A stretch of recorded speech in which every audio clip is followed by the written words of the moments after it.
Hello नमस्ते welcome छ है मेरो ब्लगमा। हामी चाहिँ यस्तो बाटोमा हिँड्नुपर्छ गाउँघरमा, के गर्नु गाह्रो छ हामीलाई। बाइक कुदाउनेलाई त राइडरलाई त सास फेर्नै गाह्रो हुन्छ। गाडी थाम्नु कि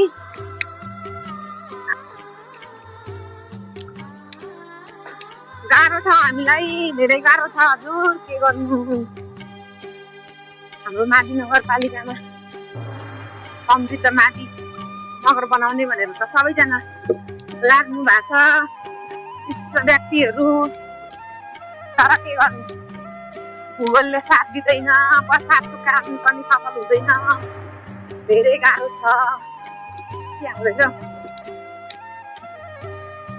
बसोला, यो चाहिँ हाम्रो उखुरोटे बजार। हामी चाहिँ अहिले बेलढुङ्गामा एउटा होम डेलिभरी गरेर बाहिर फर्किँदैछौँ। भाइलाई एकदमै धेरै धेरै धन्यवाद। मेरो एक रिक्वेस्टमा भाइले चाहिँ मलाई सहयोग गरेर यति ठुलो मेरो मन राखेको छ भाइले है। भाइलाई म के गर्छु भने पछि उसको बेहुली राम्री बनाइदिन्छु क्या। बेहुलीलाई मेकअप गरेर राम्री बनाइदिन्छु ल। ओके, यो चाहिँ माथिल्लो बजार। कुखुरा आउँछ यसरी झर्न खिच्यो।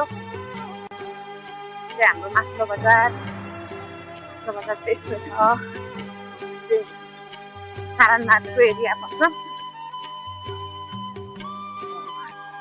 बजार विस्तार हुँदैछ माथिल्लो बजार। हामी चाहिँ तल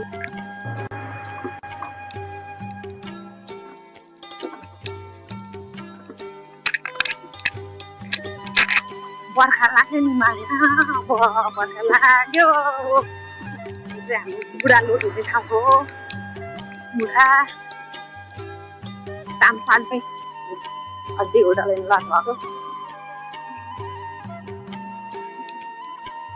फाइनली हामीले आफ्नो काम गरेर चाहिँ हामी आफ्नो घर आइसकेका छौँ।